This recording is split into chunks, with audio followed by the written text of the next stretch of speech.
မင်္ဂလာပါ Nash ကပါရှင်အလားဖျောင်းမွေးပြုလုပ်နေဗီဒီယိုကိုဒီနေ့မှာကျွန်မက sharing လာလုပ်ပေးသွားမှာဖြစ်ပါတယ်ရှင်အခုလိုအလားဖျောင်းမွေးလေးတွေကိုကျွန်မတို့လက်ဆောင်ပေးချင်တာဖြစ်ဖြစ်တစ်ပိုင်းတစ်နိုင်စီးပွားရေးပြန်လုပ်ချင်တာဖြစ်ဖြစ်ပြန်ပြီးတော့မှကျွန်မနီးကိုသုံးပြီးတော့မှပြုလုပ်နိုင်တာဖြစ်ပါတယ်ရှင်ကဲဒါဆိုလို့ရှိရင်တော့ပြုလုပ်နေကျွန်မတို့သွားကြည့်ကြပါမယ်အရင်ဦးဆုံးဖျောင်းဆန်တွေကိုကျွန်မတို့ကအသုံးပြုမဲ့ခွက်လေးတွေကိုကတ်လိုက်ပါမယ်ရှင်အသုံးပြုမဲ့ခွက်ကိုဖျောင်းအတွက်ကိုတော့ကျွန်မကခြေခွက်ဒါမှမဟုတ်အပူဒဏ်ခံနိုင်တဲ့ခွက်တစ်မျိုးမျိုးကိုအသုံးပြုဖို့ကျွန်မကအကြံပေးချင်ပါတယ်ရှင်။ဖျောင်းသားအတွက်ကိုတော့ကျွန်မက Swell Wax ကိုအသုံးပြုထားတာဖြစ်ပါတယ်။ Swell Wax ကိုကျွန်မတို့က Table Water မှာအပူသွားပေးပြီးတော့မှခရမ်းရောင်ခွက်အတွက်ကျွန်မကဖျောင်းထဲမှာထည့်သုံးတဲ့ခရမ်းရောင်အနည်းငယ်ထည့်သုံးထားတာဖြစ်ပါတယ်။ပြီးတော့အနံ့အတွက်ကိုတော့ကျွန်မက Lavender သုံးထားပါတယ်။အကယ်၍ Essential Oil တို့မဟုတ်fragrance oil တွေကမိမိနှစ်သက်ရာ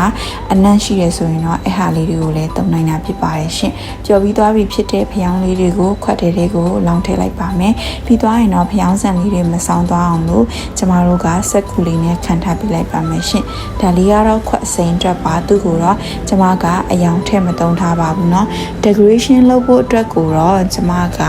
လေအပူဆက်နဲ့သူ့ကိုအပေါ်ရန်လေးပြော့သွားအောင်လို့အပူပေးလိုက်ပါတယ်။ပြီးသွားပြီဆိုလို့ရှိရင်တော့ကျမတို့ decoration အတွက်ဖျောင်းသားနဲ့လုပ်ထားတဲ့ဒီအသီးလေးတွေ donut လေးတွေကိုကျမကထည့်ထားတာဖြစ်ပါတယ်ဒီနေရာမှာတခြားကိုကြိုက်တဲ့ decoration ပုံစံကိုပုံဖော်ပြီးတော့မှလည်းအသုံးပြုနိုင်ပါတယ်ရှင်အစိမ်းရောင်ခွက်အတွက်ကိုတော့ကျမက decoration အနေနဲ့ဖျောင်းပန်းလေးတွေကိုအသုံးပြုမှာဖြစ်ပါတယ်ရှင်သူ့ကိုကျမတို့က